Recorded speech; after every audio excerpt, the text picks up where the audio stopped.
this is just going to be a little bit of information. It's kind of like a part one, but first I want to give glory, honor, and praise to my Father in heaven, my Creator and my Redeemer, Yeshua.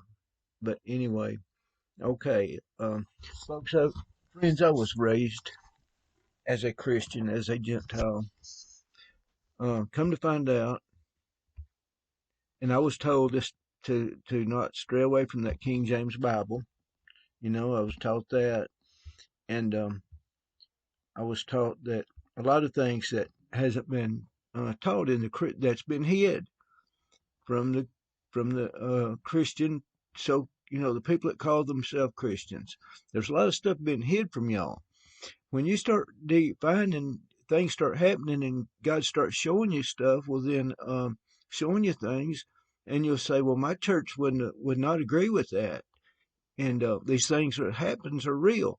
But what I want to say is to everybody up and down Highway 71 in Arkansas and wherever else it goes, Mena, Wicks, in my area, if you know me, you're probably kin to me. It may be 10th cousins or 15th cousins, but you're probably kin to me.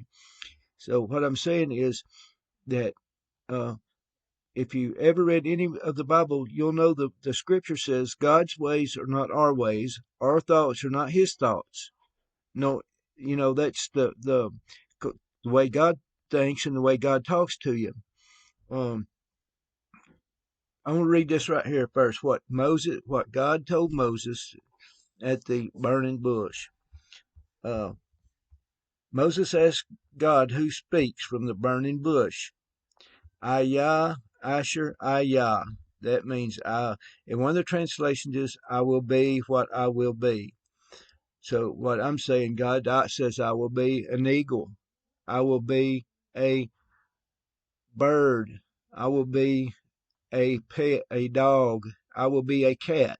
I will be a bird. I will be whatever, because God is in everything.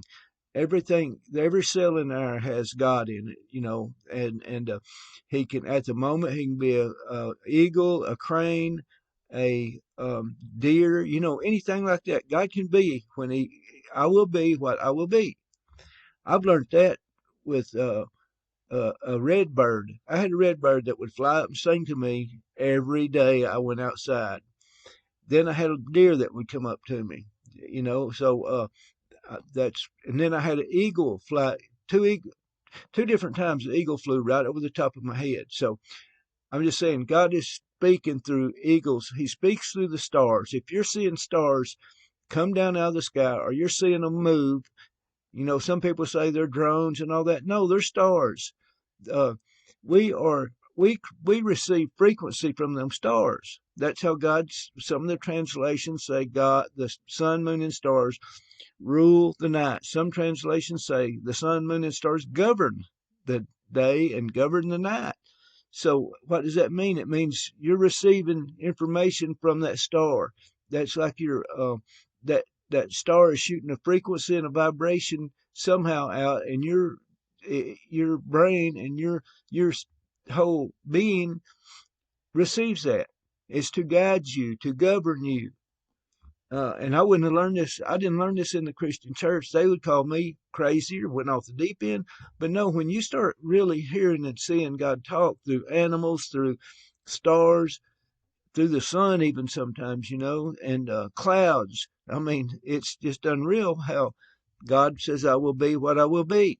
He can be anything he wants to be. A turtle, a fish. He can, just like the Jonah getting swallowed by the whale. If that really happened, God could have been that whale, So what I'm saying is, so a lot of stuff's been kept hid from us. A lot of things been kept hid from us.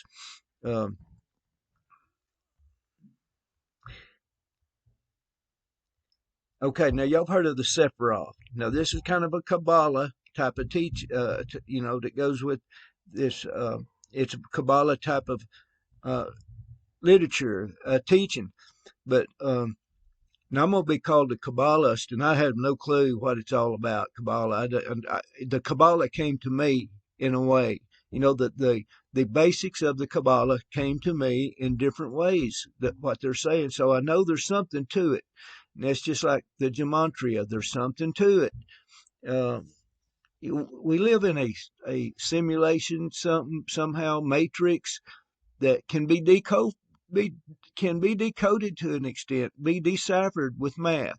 Now, there's some guys on the internet that don't believe that. They say they're just made up numbers, but they come to me. I didn't even know. I didn't have a clue about gematria, Kabbalah, and it came to me just out of nature. And I take serious the things that I say. I'm not going to say anything that's not true. I can tell you that right now because I got to stand before my Creator someday, and just get up there, and tell a lie or something like that. I can't do that. So the Kabbalah and the gematria came to me. I was raised in a Christian church, so I don't. They don't teach you these things. How God said, I never knew that phrase. I will be what I will be, because they don't teach it in the Christian church. Now I know a lot of good Christians, so I'm not knocking them, but it's like the King James Bible. The King James Bible will deceive you. It is made to deceive the people at the end of this time, at the end of this age. So trying to get all of it to. I'm trying to get around to showing you this. What I'm going to do a video on pretty quick. Let's see if it's here. Okay. Y'all see this? This is really a double-headed eagle. There's a lot of people that goes along with this right here. Let's see here. That's this person right here, this Mona Lisa. A lot of people up and down through Highway 71 is kin to this lady, comes from this bloodline. They didn't ever figure anybody would figure it out. They're just trying to stop people from figuring out what this is. If you come through this lady's bloodline, you can be, this is I'm going to say, almost the Holy Grail bloodline.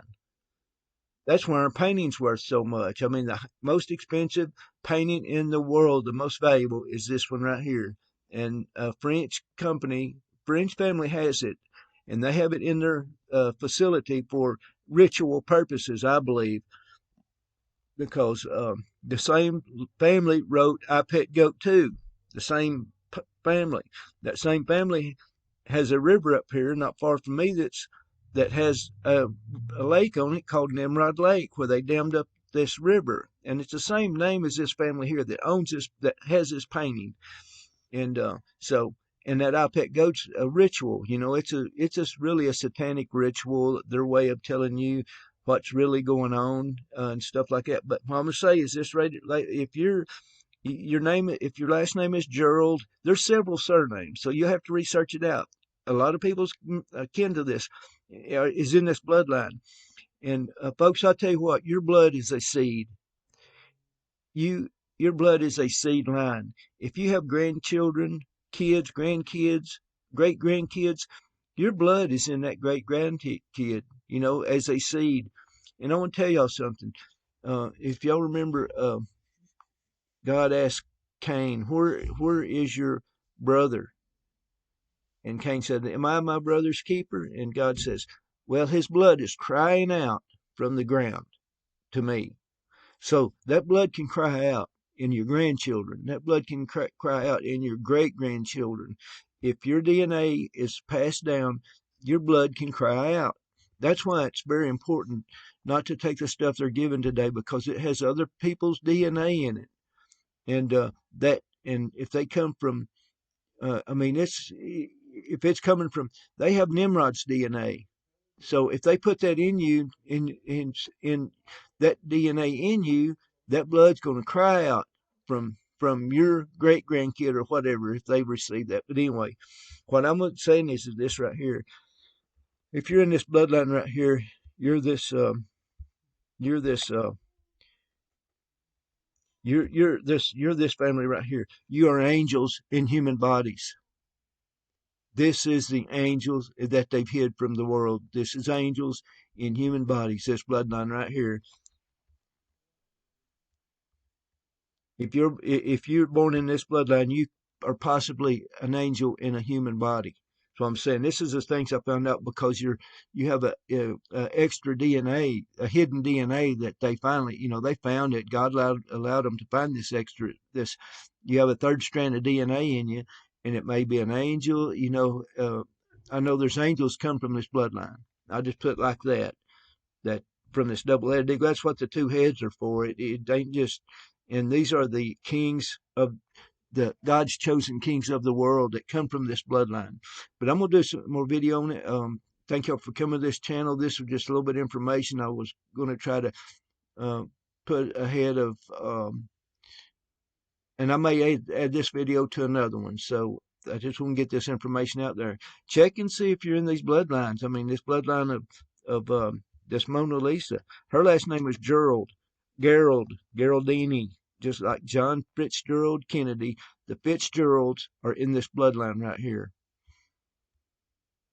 So if you're a Fitzgerald or your family has Fitzgerald in them, you could be possibly that DNA of that double-headed eagle that God meant for you to be. There's not just double hybrids in Satan's world. How do you think Satan got the idea to make hybrids? Because God has hybrids all around him.